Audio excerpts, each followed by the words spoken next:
विधान परिषदेचे राष्ट्रवादी काँग्रेस शरदचंद्र पवार या गटातील उमेदवार माननीय डॉक्टर जितेंद्र आव्हाड साहेब यांचे आगमन झालेलं आहे। तरी प्रचाराची झंझावात मोठ्या संख्येने सुरुवात झालेली आहे।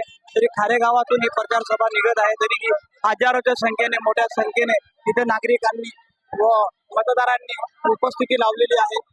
जितेंद्र आव्हाड उमेदवार 149 विधानसभा कळवा मुंब्रा येथील शरदचंद्र पवार यांच्या अधिकृत उमेदवार डॉक्टर जितेंद्र आव्हाड यांची उपस्थिती लाभलेली आहे।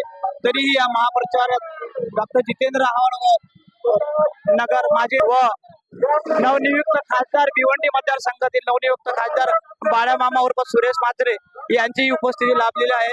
शरदचंद्र पवार या पक्षाचे कार्यकर्ते मोठ्या संख्येने यांची उपस्थिती आपल्याला दिसत आहे। त्याचबरोबर बाळासाहेब ठाकरे यांच्या कार्यकर्त्यांची व पदाधिकाऱ्यांची मोठ्या संख्येने इथं आपल्याला प्रचार रॅलीत मोठ्या संख्येने उपस्थिती दिसत आहे।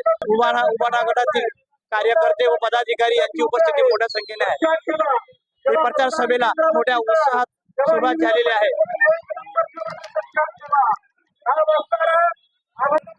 उबाडा गटातील पदाधिकारी व कार्यकर्ते राष्ट्रवादी शरदचंद्र पवार गटातील कार्यकर्ते व पदाधिकारी यांचे मोठ्या संख्येने उपस्थित लाभलेले। तरी 149 विधानसभा मतदारसंघातील उमेदवार डॉक्टर जितेंद्र आव्हाड यांनी आपली रॅली खारेगाव नाक्यावरून खारेगावात आज आपल्याला जाताना मतदारांना आवाहन करताना आपल्याला मोठ्या संख्येने दिसत आहे।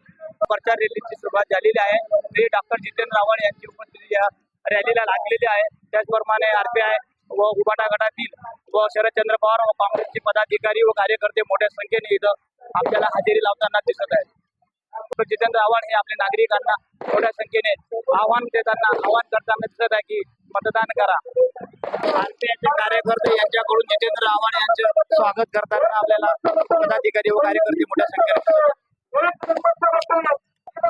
कळवा मुंब्रा विधानसभा 149 मधून डॉक्टर जितेंद्र आव्हाड शरदचंद्र पवार गटातील हे महायुतीला धक्का देण्याच्या तयारीत मोठ्या संख्येने खारेगावमधील रॅलीत आपल्याला दिसत आहेत।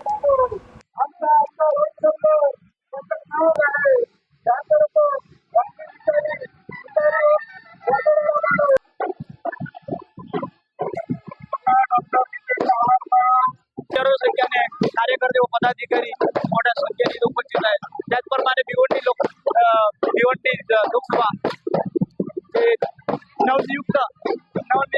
नवनियुक्त खासदार बाळामामा उर्फ सुरेश म्हात्रे यांची उपस्थिती लाभलेली आहे। महिला व कार्यकर्ते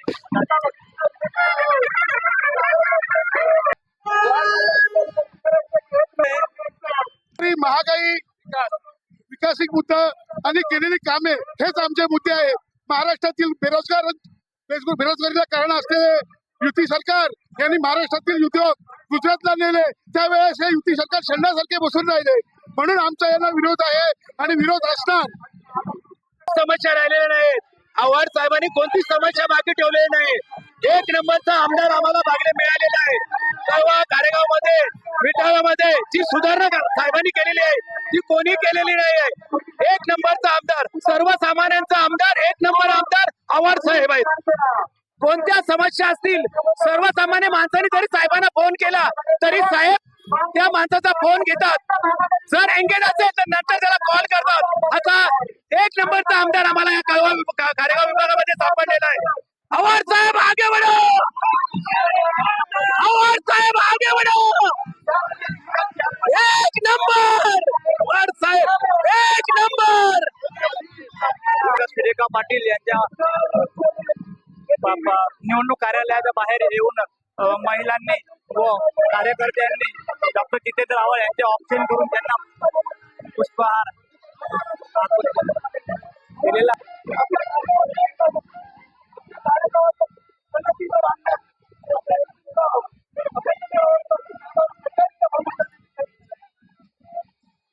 जितेंद्र आव्हाड यांच्या प्रचार रॅलीत 90 फीटवर आगरी बांधवांनी आपल्या आगरी व कोळी नृत्याबरोबर त्यांचं येताना 90 फीटवर विधानसभा 149 कळवा मुंब्रा अधिकृत उमेदवार शरदचंद्र पवार गटाचे डॉक्टर जितेंद्र आव्हाड यांचे मोठ्या जल्लोषात स्वागत करताना खारेगाव व पारशिक नगरचे नागरिक यांनी JCB पुष्पांचा वर्षाव करत त्यांच्या मोठ्या उत्साहात त्यांचे स्वागत करताना 90 फीटवरील सगळे रहिवासी व खारेगाव व पारशिक नगरतील नागरिक व मतदार बंधू भगिनी व आपल्या शेकडो लाडक्या बहिणी व कार्यकर्त्या यांनी डॉक्टर जितेंद्र आव्हाड यांना औक्षण करून त्यांच्या मोठ्या संख्येने रॅलीत शोभा वाढविली.